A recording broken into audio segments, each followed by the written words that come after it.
Hi, everyone. Welcome to another episode of the Cheeky Natives. And Yeah. we're so looking forward to a wonderful conversations with authors, with musicians, with actors this year, just in order to continue archiving our lives, our interior lives as Black people. And it's me, Letlogonolo, and, I'm with my favorite, Dr. Slay. Hey, Dr. Slay. Hey. And And we are also joined today by a very special Cheeky Native, a friend of the Cheeky Natives. We're joined by Nyathi, who is now the author of 3 books. Her first book being The Polygamist, which was self-published. Her second book published by Pan Macmillan, The Gold Diggers, which we have a conversation with. So if you want to check that out, definitely just follow our earlier conversation with Sue. And now we'll be recording this conversation and being in conversation with her about A Family Affair, which is her third novel. Welcome, welcome, welcome, Sue. Welcome. I feel welcome. Thank you, guys. I'm happy to be on the podcast for the second time. Yay! It's a privilege, eh? I mean, I suppose, Sue, I think this is going to be a slightly different conversation to the conversation we've had about Family Affair. Just one of the reasons is, the time that we find ourselves in, but also the sort of themes that you explore in in A Family Affair that weren't necessarily explored in your first 2 books. So for me, what has been a really, a thing that has constantly been at the forefront of my mind is this question of audience, right? I think often of Baldwin, who writes that you don't write a book for a specific audience, right? That would be absurd because you don't know who will resonate with the book and why they would resonate with it. But I wanted to know if there was an intended audience that you were writing for when you were writing A Family Affair. No.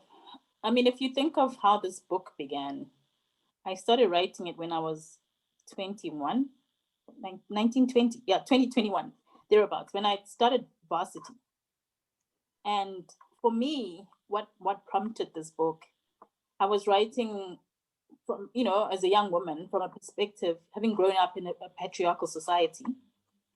And I was, thinking of the expectations of me as a woman. Here I was going to varsity to get a degree. But, me getting the degree was seen, it was we were educated so that you have a backup plan, because you have something to fall back on.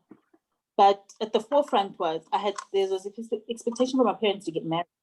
So whilst you're going to get the degree, it's fine. You need that. You need to be, because the idea was, my mom used to say, you never know what marriage will serve you. So if you're educated, at least you have something to fall back on. But I still had to tick that marriage box, and I'd seen other, my cousins and other, females around me, having to deal with this expectation. So that's what prompted the book, because, I wanted to write about stuff that was bothering me. So I could actually say it started as something. It was a book, for me, my musings about my society. And I think, and because it stayed a long time not, being published. It was a manuscript I could visit, over the years at different stages in my life.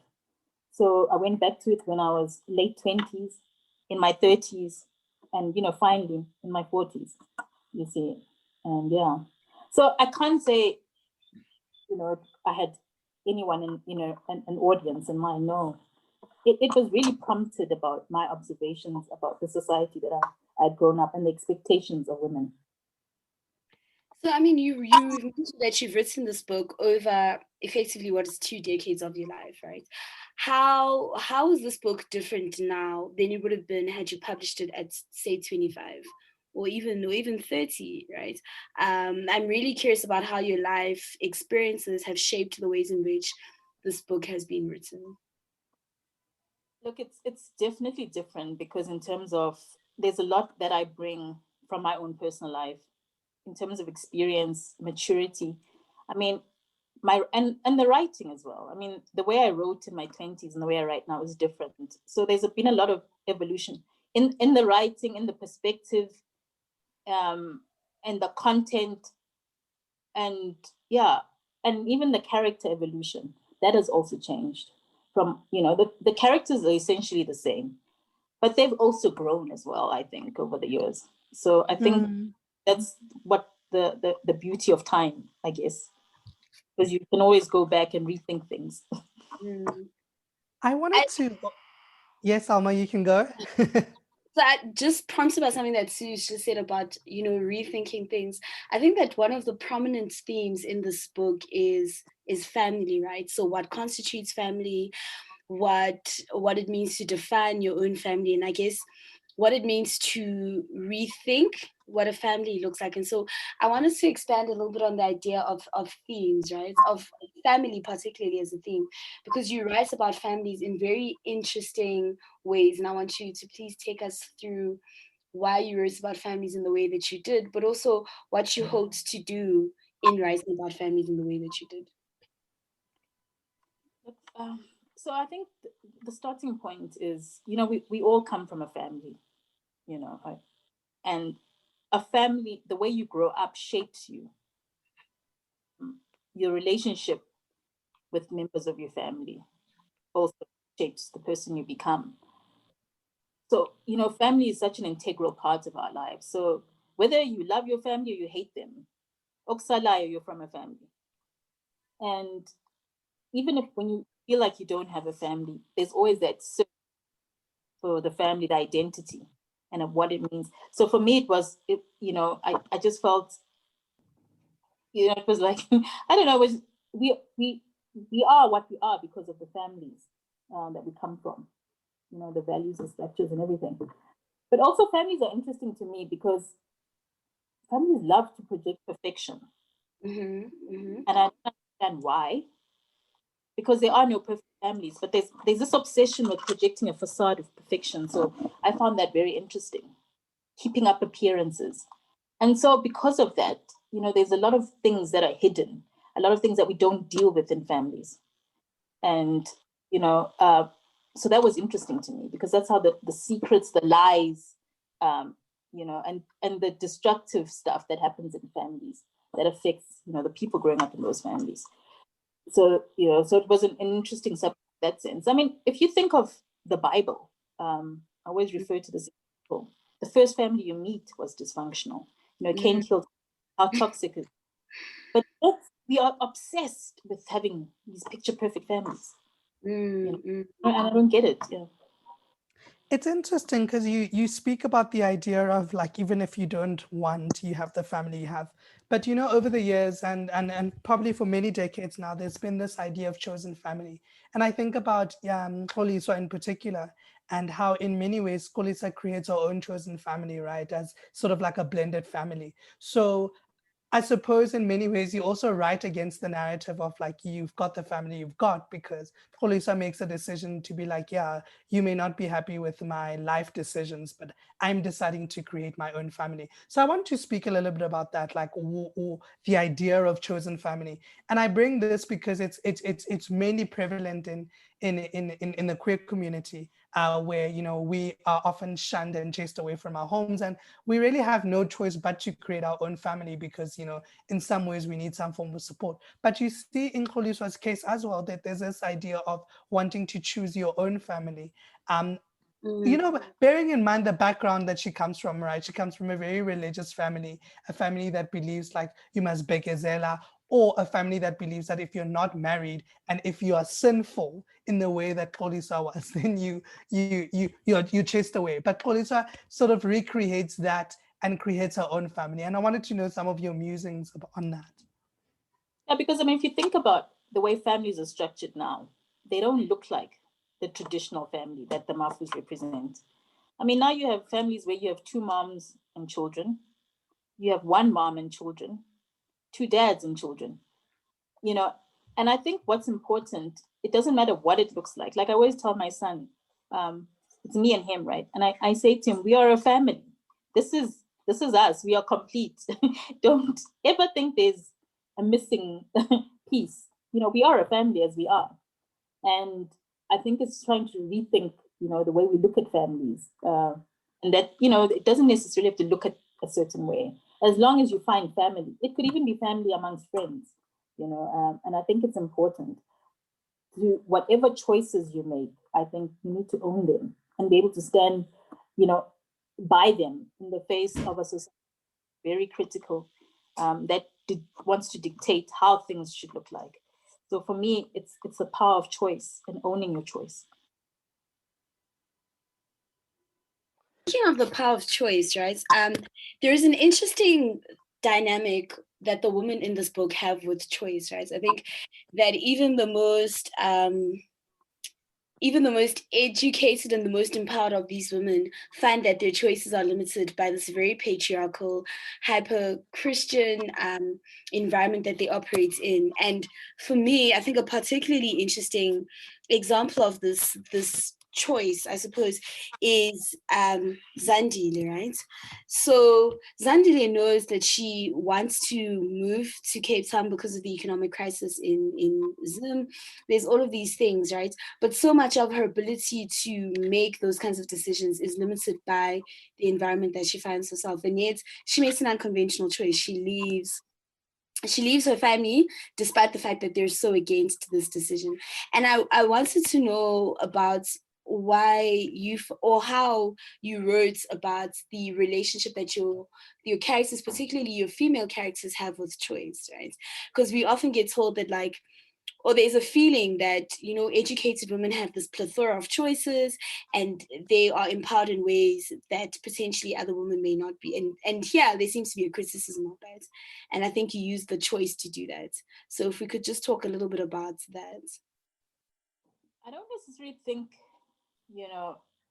that women have a plethora of choices in a patriarchal society. And the society I'm writing about specifically is Zimbabwean society, right?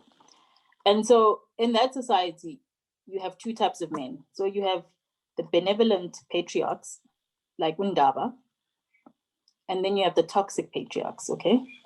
We need to talk about Ndaba and that Wesley. Wabana, those two, we must talk about them. But that was really problematic. Yeah, the choices you have there is if you get a benevolent patriarch, right, like Undaba, he will give you freedom in so much as you toe the line. Do you know what I'm saying? So yes, you might be educated, but you still need to toe the line in terms of you will still have to do your wifely duties, have the kids, keep home, that sort of thing. So Zandile is trying to also have a life, and so she breaks out of that. She tries to break out and forge it. She actually needs to fight for it because it doesn't come easy in those kind of setups. And that really was to say that, even for the educated women, it's not easy, making those choices. Sometimes it's a fight for you to actually live out your own choices. I mean, speaking about benevolent patriarchy, I want to speak about Ndaba for a bit, right? And it's interesting because I particularly, when I read this story and I met Ndaba, I was very mistrusting of Ndaba.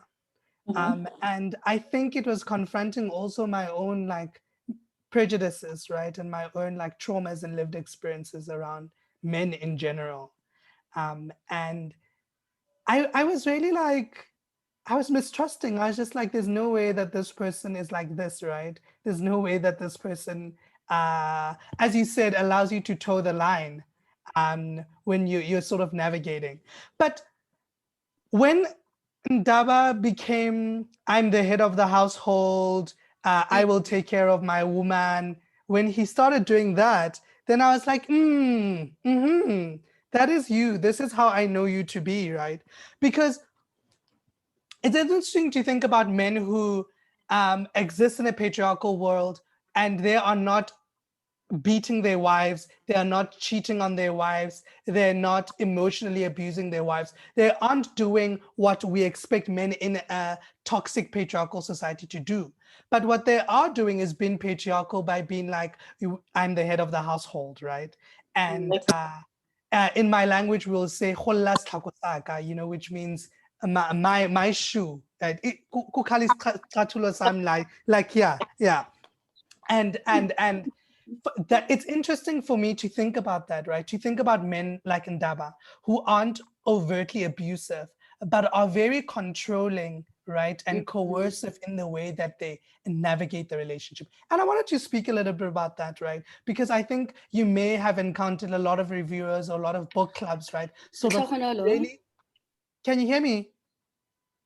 Yeah, you were frozen, but okay. Can you hear me now? Yes.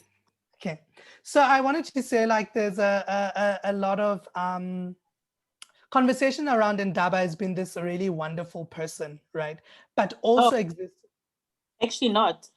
Yeah, okay. Oh, tell us. So the response from a lot of women, they don't like him. Yes, he sucks. They're like, too good to be true. And which I found very strange because Wesley, everyone is agreeing that they hate Wesley. They hate what he represents. I mean, they hate him. And there's no doubt about their hate. And then I say to myself, but Undaba is an opposite of Wesley. So what, what do you want as women? So I couldn't kind of, they're like, no, we don't believe him. And some people are like, I think he was having an affair at work. So I think it speaks to, women in general. I think we've become very jaded.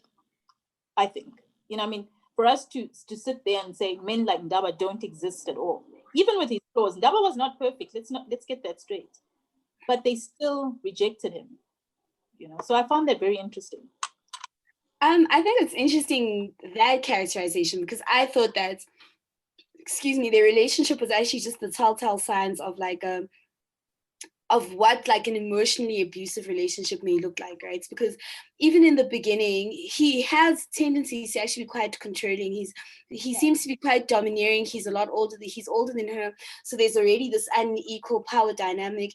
And even the way that they navigate their relationship, for me, I felt that in the beginning of the book, you actually start to see the signs of so there's a precedent that says, or you see, it almost feels like it's a harbinger of what's to come, right? Because you see that he can be quite domineering, and you realize that what may start off, and I guess that's in many ways what relationships can be like. What you may find endearing qualities in your partner in the beginning often tend to be qualities that like will suffocate you and irritate you later on, right? So it's nice in the beginning potentially that he's taking control, but she begins to realize as she comes into her own, right? Because she is like a grown woman, she has children, she has a career, she realizes just how suffocating he can be. And I thought that was an interesting commentary on relationships, right? That there are things about your partner you may really like in the beginning, but with experience and with age, and I guess whatever happens around you, those qualities are no longer enduring. And I think that so many older women can relate to that, right? That the things you allowed your husband to do or demand in your 20s or your 30s are things you'll never tolerate in your 60s. And people will think that you've changed, whereas you've just had your life experience evolve. Your tolerance for things changes. And I think what was also important with Zandile's character as well, you know, you touched on it, but now I've lost my train of thought. It was, this thing, of you go into this marriage, right? She's young, naive in a way, and she grows and she finds herself. So there's that coming too. But I also wanted to say as well that, in a lot of patriarchal societies, right, a man like Ndaba is prized. Like people wouldn't understand why she would leave, in the end. When she wants to forge her own path, people would be like, no, but he's a good man. He doesn't beat you. He doesn't cheat. You drive an SUV. You're taken care of, and you see, people don't understand why she would want to leave that setup. Like people understand why Yandisa would want to leave, but why are you going? Do you get what I'm trying? People are not sympathetic to people like Zandile, who But I has think come their own, yeah. You make a very interesting point about the patriarchal society that we live in and that we've been socialized in allows us to sort of make trade-offs, right? So at least I've not been beaten. Yes, he Yes, shouts, and yes, he's controlling, but he's not beating me, right? yes, So there is a way in which we navigate domestic violence, right? Because domestic violence includes financial abuse, emotional abuse. So we think that those ones are of a lesser yes, importance than actually being beaten, right? So you've got a Zandile who is a successful young woman, right?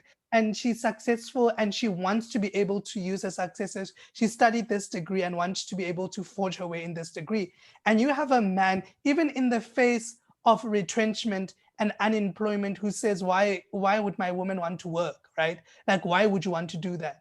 And we don't characterize that as a form of abuse because it's not, I'm not being beaten. So it's really interesting to think about like how, for me, Zandile and Yandisa are really the two characters in the book, which shows us how we are even complicit in our own misfortune in relationships, right? Because you often find that we would say, no, but Hambi, you know, like he doesn't hit me.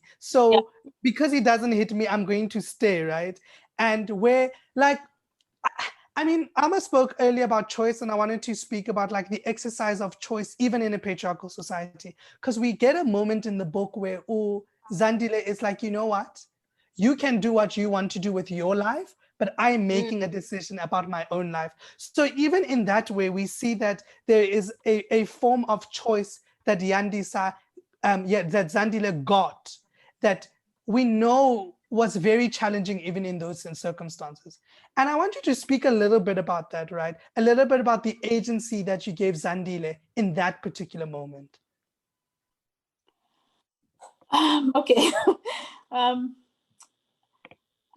you know how to respond. It's just that I know what it feels like to come into your own, because for a long time, people used to say, Sue, you were quiet. Okay. This is what people would say about you used to be quiet, but now you're a loudmouth, you're vocal. And it's just about finding your voice. And I think for a long time, Zandile's character, she conforms, she ticks all the boxes, she does what's expected of her. But you reach a certain age where you ask yourself, is this what I want? You know, and it can happen whether you're married or you're single, but you come into your own. And I think that's when, you know, people will say you've changed, but you really haven't changed. You've grown into the person you're supposed to be. And I think that's what happened with Zandile's character. And so she makes hard choices as well. So that's, you know, really what I was trying to reflect. It makes sense.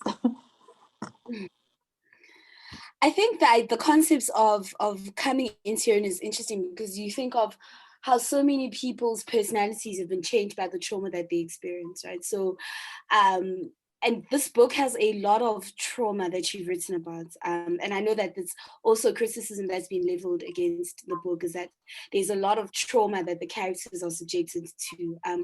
But I'm particularly interested in the generational trauma that you explore, right? So we're starting to think about the ways in which our parents and our grandparents and all the people, the ancestry, I guess, the ways in which that trauma manifests in our familial relationships. And I'm particularly interested in Yandisa and Babalwa as a case study.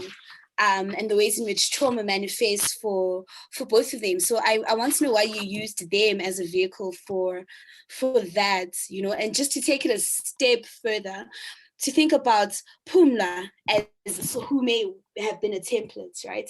I think that, you know, older Black women's eyes are often not thought about outside of them being mothers and grandmothers and wives. But I think about Phumla in this instance as having really been a template for the generational trauma that we see play out in the relationship between Babalwa and Yandisa. So if we could talk a little bit about those characters as a vehicle for generational trauma and I guess just those dysfunctional familial relationships. Okay. So let me start with the trauma and your rights. I mean, the biggest, some people have criticized me saying, there's a lot of trauma in the book, and that there's violence. And in response to that, I say, we are in a violent society. Our societies are very violent. They are very traumatic. And the problem is that we never deal with the trauma. And that's why you have that Band-Aid on the cover. You know, we don't deal with trauma in Black families. Things happen and we just shove it under the rug. You know, we don't talk about it. You have to keep it moving, basically. And it's only now people are talking about going to therapy, you know, to heal those wounds. Because a lot of things that happen in our childhoods manifest as adults. So if a lot of people are in relationships acting out things from the pain they suffered as children. And I talk of generational trauma because I believe that if you don't deal with things, they keep coming back. It repeats itself, you know, from one generation to the next. And I think you may even see it, you know, it doesn't even have to be in your own life. There's certain instances that keep repeating themselves. And I think in when the same thing happens to you again, it's like you're given a choice, you know, to try and react differently or correct it. And if you don't, it will keep happening, you know. And so that, for me, that's important. If a person from a Christian background read it, they're probably, you know, related to generational curses. That's what they would call it, as opposed to the trauma. So you have Yandisa, who gets raped. She gets pregnant. It's not dealt with. It's a shameful thing. She's bundled off. It's not dealt with. You know, we keep it moving once again. We cover up and we keep it moving, you know, and we keep up that facade of perfection and everything's good, but we don't deal with Yandisa's trauma. The same way we don't deal with Ubabala's trauma, you know, of finding out later about, you know, her parentage, the abandonment by her father. How did that affect her? And you see, so once again, we say she's acting up, we don't deal with it. Phumla, her trauma, I don't know if you're speaking to in terms of the way she grew up, you know, because in the last chapters of the book, I talk about her upbringing and the death in her family and how she grew up, you know, literally, you know, motherless, you know, and fatherless, and how she yearned for a family, that sense of belonging. And then you see in the book, in her marriage, the troubles they went through with Abraham, her leaving, you know, that constant, they were up and down, that constant, 1 minute we hear, we leave, back and forth, you know, and the trauma and how she dealt with the trauma, you know, and imagine your children seeing that, but we never think about what the impact is on them, you know, seeing, you know, the parents in marriage. I mean, we say marriages are difficult, but what is the impact of children seeing that on them, and then how does that affect Yandisa, right? And her married. I think it's interesting that you said, or, you know, you asked a question as to what parts of the trauma that I was speaking to, because, I mean, yes, you're right. Phumla has experienced multiple facets of trauma, right? But I also think when I was reading the book, I was thinking about infidelity as a source of trauma, right? And infidelity as an actual source of intimate partner violence, right? So you're constantly being subjected to infidelity because you're also in this patriarchal society that then places the responsibility of men's morality on women. So if your partner is cheating on you, it must be because you're not doing something or you're not treating him well.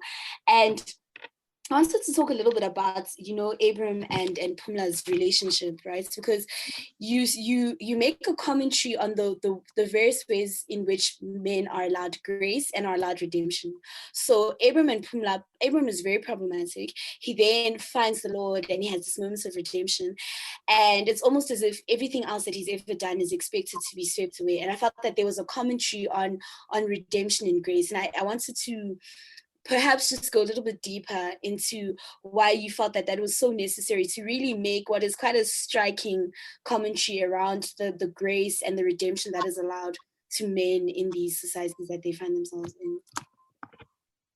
So I think the redemption and grace thing specifically comes from the church. I mean, if you think about how you're born again as a Christian, I mean, today, if you decided to be born again, it's like you are clean. You're starting on a clean slate. I mean, it doesn't get any cleaner than that. So it's like reset, zero. Everything you've done in the past is no longer relevant. So it's from that perspective that, you know, he gets like literally, he's like a new man, basically born again in this new form. And, you know, so all in everything he's done up until then, it becomes negligent. But obviously, the thing with actions, they all have consequences. And those consequences will stay whether you're born again or not. And yeah, so that's Abraham's character. Like for him, it was a reset in terms of, you know, I'm this new man and I'm going to navigate, this is my new life, and yeah, so that's, but I think that goes for both men and women. Okay. If you decided to, it's not like it's just, it's a thing that men can experience, women too as well. I'm talking from the biblical perspective of being born again, that you become a whole new person. But yeah, like you say, men do get that allowance. Now if we're talking about the patriarchal side, men are given that allowance, that once they apologize, everything's all right and everybody has to conform. You forgive and forget and keep it moving. Whereas with women, they don't get that same latitude when it comes to infidelity. Yeah, so you make quite a striking commentary on infidelity in the book, right? I mean, and we feel quite strongly about Abram's ways, and we're all just, we also want to castigate him. But it's very interesting that Zandile is the one who's also then unfaithful to her partner. And I want to know why you specifically chose Zandile, and what was the writing process for that, right? Because Zandile in many ways is the typical good wife. She's the one who does everything by the book, and yet in a book where you've written almost very critically about her father's infidelity and the toll that it's taken on the family, you then choose her to be the one who's unfaithful to her partner. Yeah, simply because she was also trying to find herself. I mean, she's at that point. I mean, she thinks her husband has lived his life, and she's wondering, okay, what is there? What is out there? I've never had, anything else. It's just, so for me, it was that curiosity from her side, because she's always conformed. I mean, towed the line basically, and she's just trying to find herself, I guess. So for me, it was just like, yes, she's the most unlikely, but sometimes it's those unlikely characters that that surprise you. And yeah, sorry. I wanted to talk a little bit about secrecy, right? I feel like really closely connected with the trauma in the book is also a lot of secrecy. As you've mentioned earlier, Zandile is raped. There's this child that is hidden. But we also know that Abraham had children before the marriage, and those children are also hidden. And there just seems like to be like a lot of secrets and secrecy about children in this family. And the way that the truth or the secret comes out is not pretty on both fronts, right? And how in many ways the secrecy also, works to fracture the family even further, right? So Babalwa, who in sort of like a false security type of way, was someone who like had a really like lovely childhood and da da da da da, and then when the secret comes out, Babala's life drastically changes, right? And Babala's reaction to the family, to "do you love me?" drastically changes. And even the boys, right? When the boys come out from the woodworks eventually, they also come out and say, "But do you know how we've grown up?"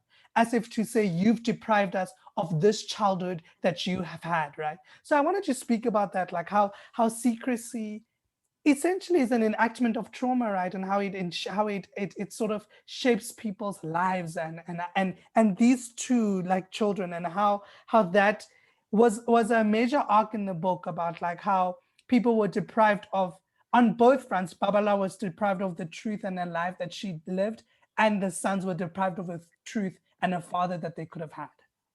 Yeah, that's a very important thing, because I find it happens a lot in Black families, right? You go to a funeral and suddenly people are pointing out, oh, those are the kids,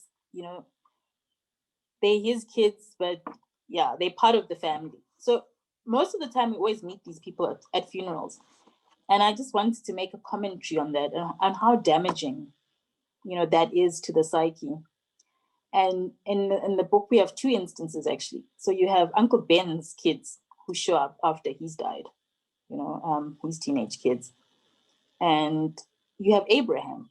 So you see, the thing with Abraham, he had a life before. And you finally discover later that he has these kids. And the thing is with secrets, they used to weaponize, like you say, because when they come out, it's never pretty, because the one who holds the secrets can use them, to either threaten you or to destroy you. And I know there was a lot of indictments against, Sisindombi. People were saying, like, but it wasn't her place to bring the boys, out. And my question is, well, who would have brought them out? So sometimes you need those people like Sisindombi to blow the bomb out of the water. I don't know what the expression is. And yes, they grew up differently. Uvumani and Wandile. And look how their trajectories in life were different. I mean, so we can always surmise, like, would Wandile have been a different person had he grown up in the same household? We don't know. We'll never know. And so it's those kind of things that we need to be mindful of. These children that are separated and are seen, they live a parallel life. That it's important that we're mindful that how that damages their psyche too. They're not seen, not being heard, and not belonging. So I think that was the point of that, thread in the book.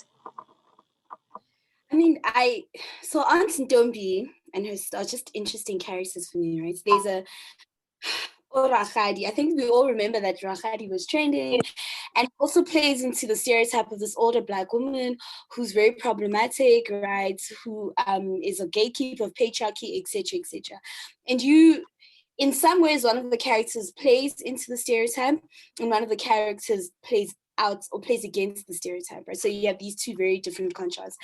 And I want to talk a little bit about Rakgadi, right? Because I think it's so interesting that there's this demonization of the older Black woman, and you see it occur at different points in Black women's lives, right? So you either become the Rakgadi, or it can go so far as you are the granny who the village people murder, right? Because you are seen to be a witch, and there's all of these assumptions that get made about older women and being witches. You never hear of like older grandfathers being called wizards, but somehow there's always like an older Black woman who's accused of witchcraft and then harmed.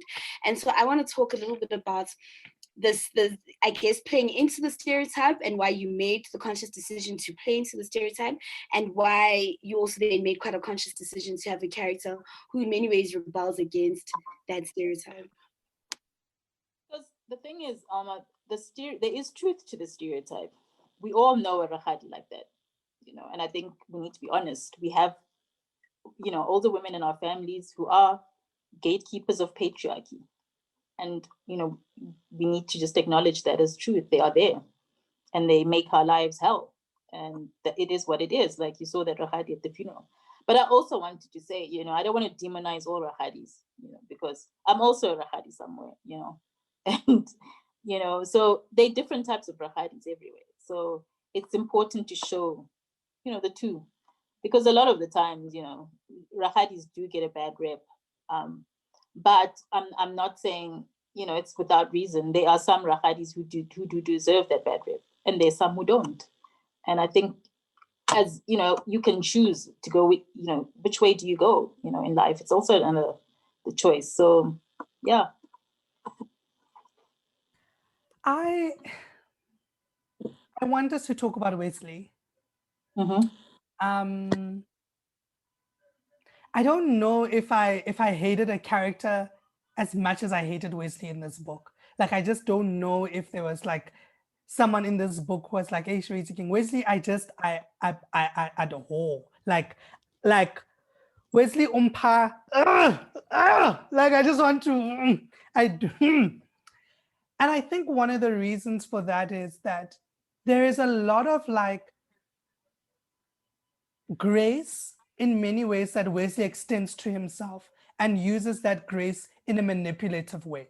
And I'm saying this because Wesley will tell us how he grew up, how difficult his life was, and how like we need to sort of garner sympathy for Wesley in this moment because Wesley has had such an incredibly difficult life.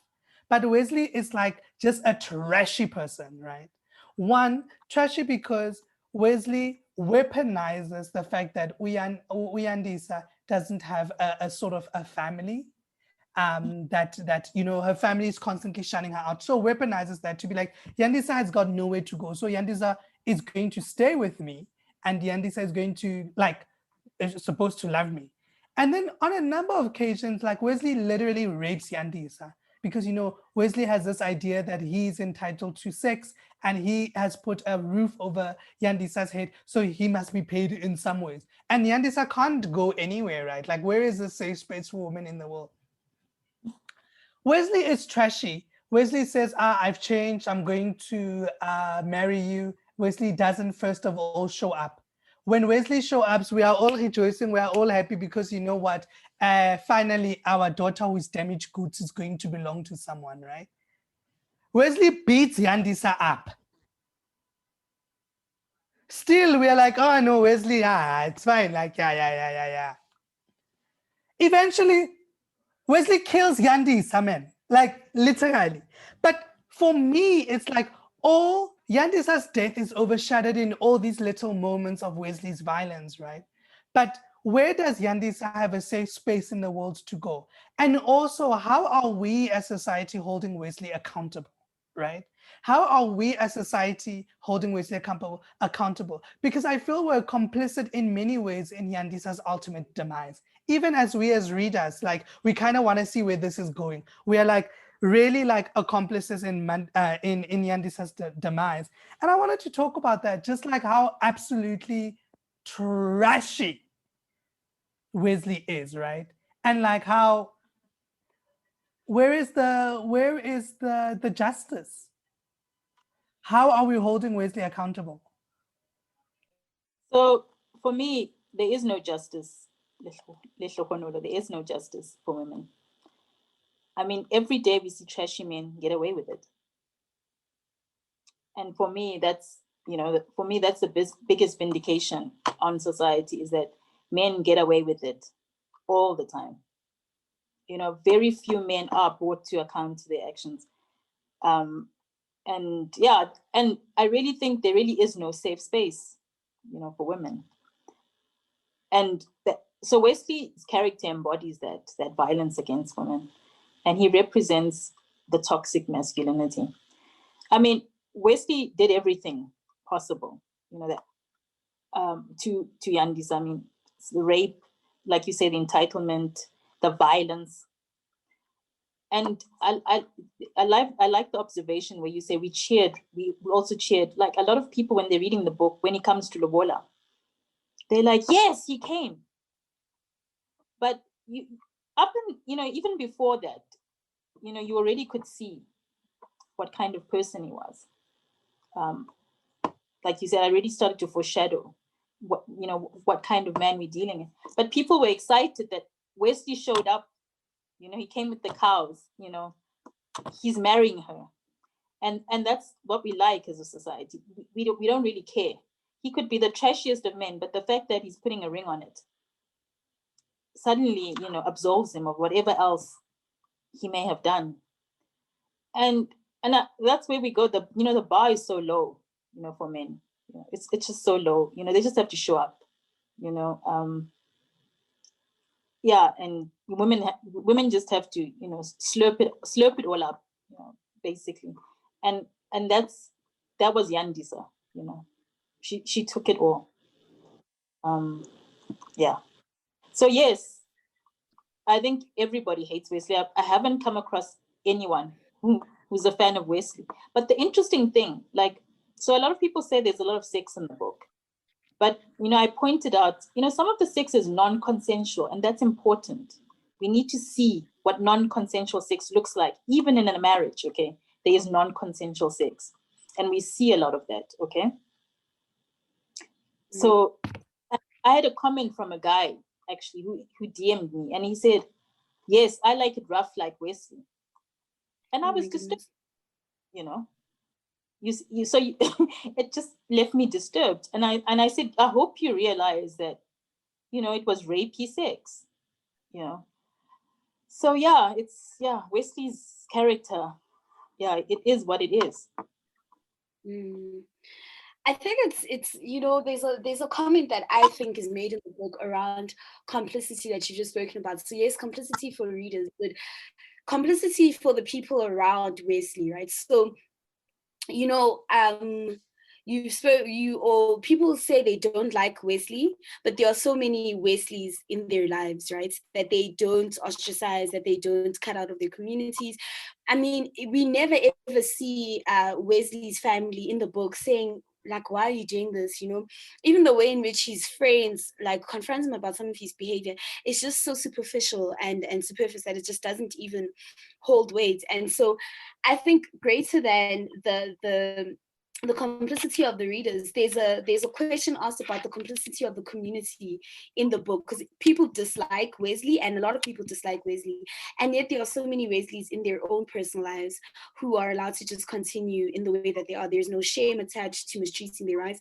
This is why that guy could tell you that he likes it like Wesley and actually not be disturbed that he likes anything similar to Wesley, who's such a horrible character.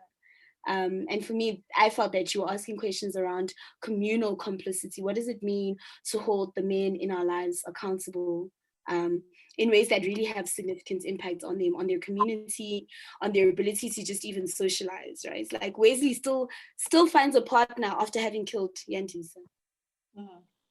So true, there's the question of communal complicity, okay? It also goes back, because we're in a patriarchal society, okay, men don't call each other out. Men rarely call, their friends out for when they behave badly. I remember there was a man friend that I had, and his friend wasn't paying maintenance, right? And I said, you need to speak to him and call him out. And he's like, it's none of my business, right? So a lot of the times, men also don't call each other to account. I mean, the only time in the book where you see that happen is when JB says to Wesley, we all damage goods, right? That's like the furthest, they ever go to call out his behavior. But most of the time, they are accomplices, So you find that a lot of men in society look away when other men do things that they don't approve of, okay? They never called, to account. Then we have the second layer of women as well. Women also don't call out their brothers for doing trashy things. So you you leave it. You look, you turn an eye. The same with mothers. Mothers also mollycoddle their problematic children. So they're allowed to flourish, sort of, without, being called to order, basically. And so in this society, then you that's how we end up with Wesleys, basically. Nobody calls them out until and they basically become loose cannons.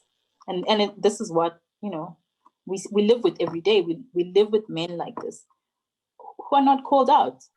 A man will his wife, and people say, no, it's a domestic affair, it's none of my business, I'm not getting involved, right? But you're buying with the same guy, but he's a cool guy. You see what I'm trying to get at? So that's why we are where we are. And I always say, as women, we can try and do all sorts of things, right, to get men to act right. But men also need to start calling each other out as well, to say, no, look, guys, this is not on. And that's, it has to start there. I wanted to speak a little bit about personal politics versus, an author and personal politics. And this is sort of at the backdrop of J.K. Rowling, Chimamanda, and speak about sort of like, what is the responsibility of an author, right, in order to sort of reel back, let's call them the problematic politics in many instances, right? Or what the world would view as problematic, because maybe in an author's mind or a person's mind, what they view to be problematic may be different to what society views to be problematic. But just the idea of like, in writing A Family Affair, do you think that some of your personal politics made it into the book? Or do you think that there was a divide? You were like, I'm not writing as Sue Nyathi, the person, I'm writing as Sue Nyathi, the writer. And maybe there are things that I don't agree with or I agree with that I'm not going to express in the book. I'm really interested in like sort of like the trade-off that writers have when it comes to writing books that may be quite close or that they may hold different politics to. How do you navigate that space? Okay, so there's certain things, right? I said before, there needs to be an honesty in the narrative as well. So I remember there's a part when Zandile liar just before she gets married. And a lot of people were angry, like, oh, I mean, how could you write that? It's bullshit. And I'm saying, I'm not speaking as Sue, that's what is said in those rooms, So I have a responsibility as well to tell it like it is. I'm not going to sugarcoat it and say, yeah, if it was a different novel, if I was writing how I would like it to be, maybe, I would come up with a different kind of sermon in that room. But I'm in this book, I'm just telling it like it is. That's the reality. I mean, even though it's fictional, it's fiction. It's called they have a name for it. Real fictional realism, I think it's called. I don't know. Okay. So for me, it's capturing the truth of our society as it is today. And the reason why I want to do that is hopefully one day, someone who's doing social anthropology could, pick up this book and see how we were living at this point in time. Because, this is how we are living and we have been living for many years. I mean, if you think, like I'm saying, if I started writing this in my 20s, and these are things that I started to see then, and I'm still seeing them now, it means really there hasn't been much in terms of how our society has evolved. People are still holding on to those traditions, mores, and practices. And so, yeah. So I might not necessarily agree with everything. And in terms of, but, it's what I've seen in our society happen and how, things are done. And, we have these traditions that we keep passing on. Some of them are very problematic. You look at virginity as a construct, it's problematic, but we still want that standard. And so, yes, I might not necessarily agree with the thing, but, I need to put them there. And people get angry, they'll be like, hey, Sue, but it is what it is, yeah. And I wanted to know, connected with this, what about the writer's role to reimagine, right? So what do you think about if, even in this patriarchal, toxic, violent world, you wrote a different story? What if A Family Affair was actually a story that wasn't about shoving things under the carpet and sort of stitching them together? What if the role, as if you consider yourself to be a feminist writer, to do some feminist recreation and feminist reimagining, right? Where these women's lives were not marred with such difficulty, but they were joyful, that like Xoliswa's chartered accountancy and brilliancies for what it is was what it is, right? So I'm really interested in whether those were some of the things that you were thinking about, right? To be like, can this be reimagined, or do I want to just, tell it as it is and not participate in some feminist work in many instances? No, I just wanted to tell it like it is, because it's things that were bothering me. And I find it very hard to reimagine a different reality because of the boundaries that we have to play in. There's this invisible, it doesn't matter where you are, it's there. It's like a little box. And, you literally are sort of, stuck in this like mold. And for me, it's because this book is a reflective book. that's why it was just important for me, because these are things that have been bothering me for years, and so I just wanted to put it out there. So I wasn't really trying to think, okay, how would it be different, because we still living in this world, and over these past years, I really haven't. The change for me has been really superficial. I remember in my 20s, I used to think women could have it all, right? I was like, we can have it all. But in my 40s, I know we can't have it all. So for me, it's just like, just trying to put out my frustrations. And look, it's not like entirely miserable. I mean, there are moments of joy in the book. There are. I mean, our characters do get moments of joy, but within Speaking this. of the joy, what is the most difficult part of the book to write for you? Because I mean, there are some really jarring scenes that I can think of. Babalwa and Yandisa and Wesley, that whole just triangulum was just so horrible to witness on the outside when you're thinking of the grooming that takes place, the abuse, and this like perpetual cycle of abuse that gets perpetuates in this family, and I can only imagine how difficult it may have been to write that. But I want to know, what was the most difficult part of the book to write for you, but also what was the most joyful part of the book to write for you? Okay, so I really enjoyed writing the wedding scenes, because I think generally weddings evoke that yada, that happiness, and so those were enjoyable scenes to write. The most difficult parts of the book were obviously the violence. I mean, writing the violence when, the violence between Wesley and Yandisa was hard, because I didn't want to make those scenes flowery, because violence is gritty. It's demeaning, it's cruel, and I wanted to paint that picture, because I find in a lot of books that I read, people romanticize violence between a man and a woman. It's like clap, clap, kiss, kiss, and I just don't like how that portrayal. So that's the part, that I really struggled, because I really wanted to portray violence as violence, right? And I think the ending was probably the most difficult part, because how the book ends, that whole trio, Yandisa, Wesley, and Babalwa, because how to portray that. But I think people obviously could infer. I don't want to be explicit, but I think you could infer what really transpired that night. So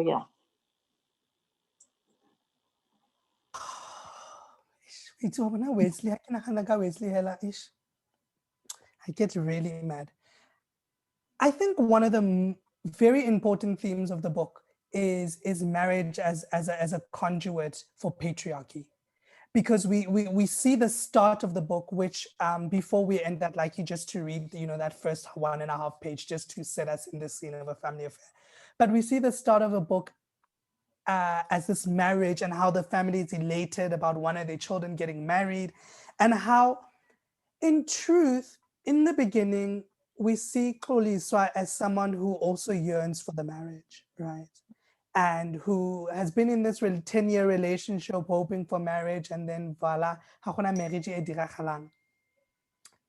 And then we see her sort of shift and move and struggle with this idea of like, what if actually in truth, like maybe marriage is not where I want to be, right? But this family and this society and this world has said to me, if I do not get married, I will not be considered someone in the world, right? So there's a sort of a reimagining in Xoliswa's part, one on the chosen family thing that we spoke about earlier, but also on like, maybe marriage is not a destination that people make it out to be. Maybe like I'm content with the way that my life is. And, she even makes that concession. She says, maybe this is how I want my life to be. This works better for me. But just to speak about like marriage as a patriarchal institution, and how, like, in many ways, like, no matter how successful you are, no matter how woke you may be, how conscious you may be, like, there are certain instances where even you are like, actually, you know what? Society is not going to see me if I'm not married. They're not going to see me as anyone if I'm not married. And I want to speak about that, right? Like the deeply problematic ways in which we still allow marriage and patriarchy to control our lives, even as people who should know better. Yeah, I don't know how we can change that, because like it or not, you're right, it's still the thing to, I mean, people say marriage is not an achievement, but then you have this banner, it is an achievement, people around you keep screaming it is an achievement, it is something, that one needs to attain. And it's really difficult, because it's always like, oh, you speak like that because you never got married. Do you get what I'm saying? And Chimamanda can speak like that because she is married. She can say marriage is not an achievement because she has her husband, sitting beside her. So people are like, okay, yeah, but you are married. Do you get what I'm saying? So it's always like there's always going to be that tension, and it continues. I mean, I think, and they see the other thing why I revisited this manuscript is I have a younger sister. I mean, she's 15 years younger than me.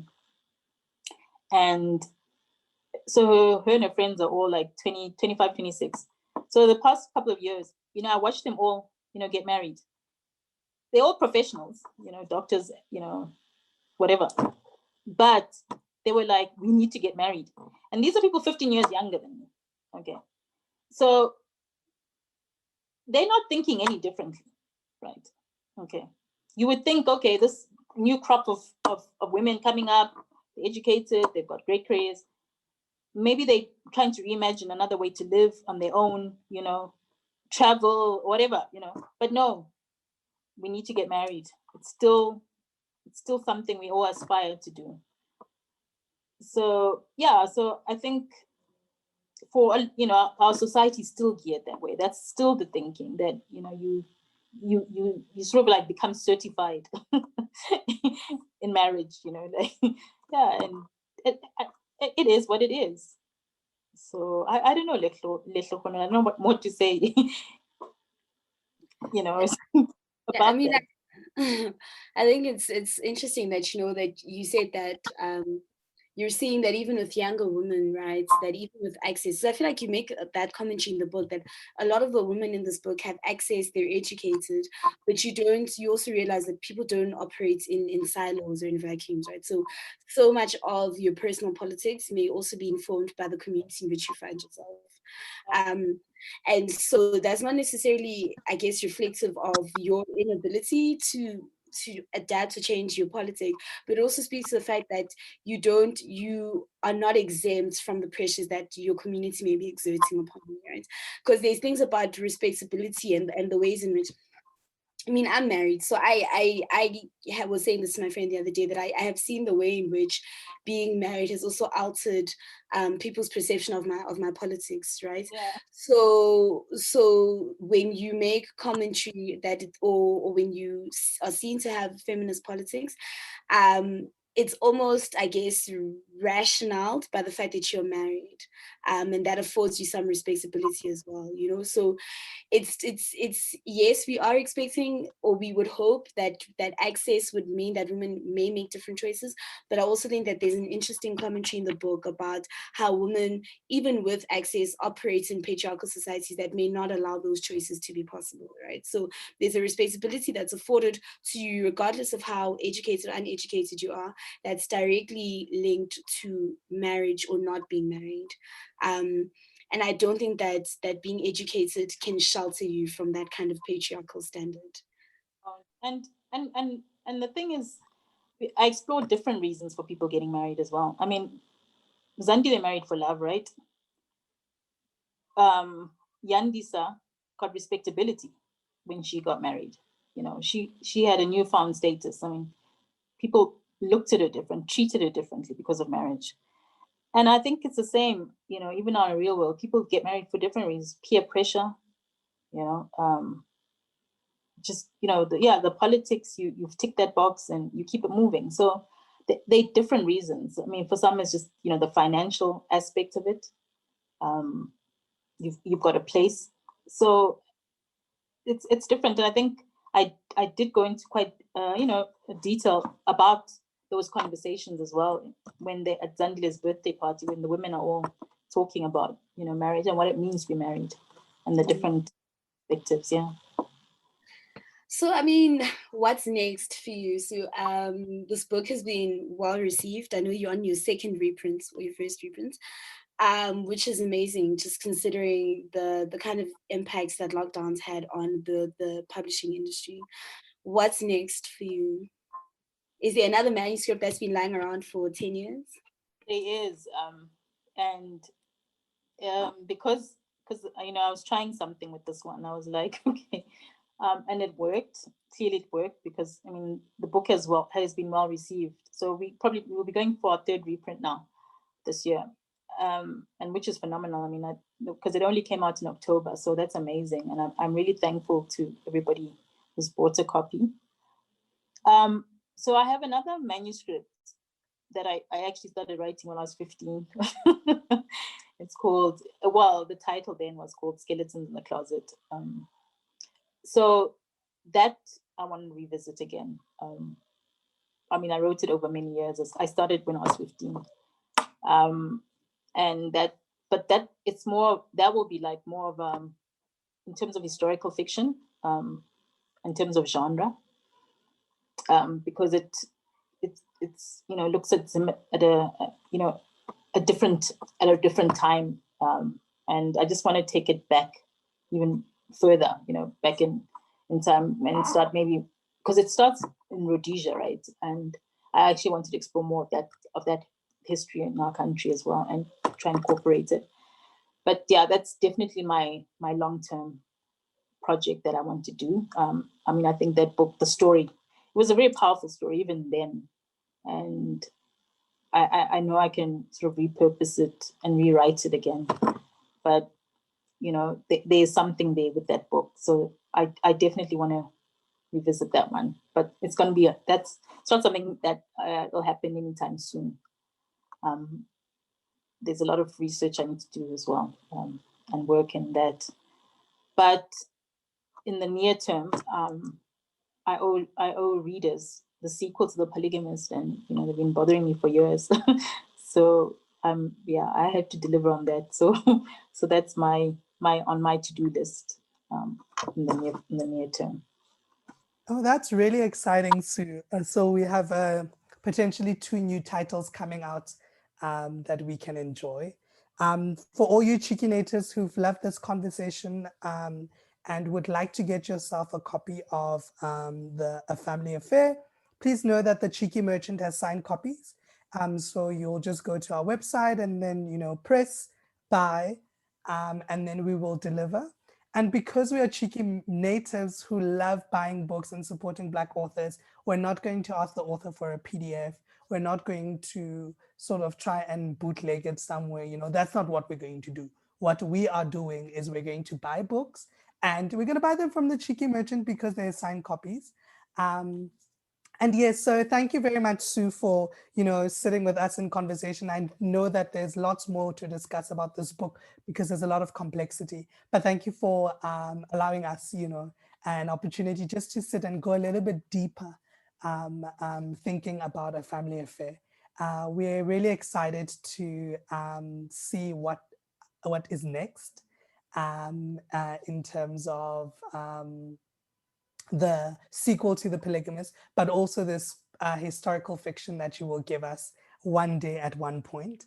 And we wish you the very, very best, a really warm 2021 in terms of opportunities, in terms of reprints from the Cheekinators. Thank you so much. It was lovely chatting to you as always. Thank you everyone for listening. We are so excited. We will see you at the next Cheeky Natives event. Stay tuned to our social media.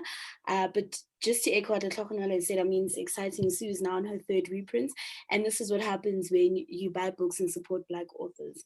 So let's keep the energy and let's leave all the bad vibes of PDFs and piracy in 2020, because we're better people now. It's a Panasonic. We just need to be better.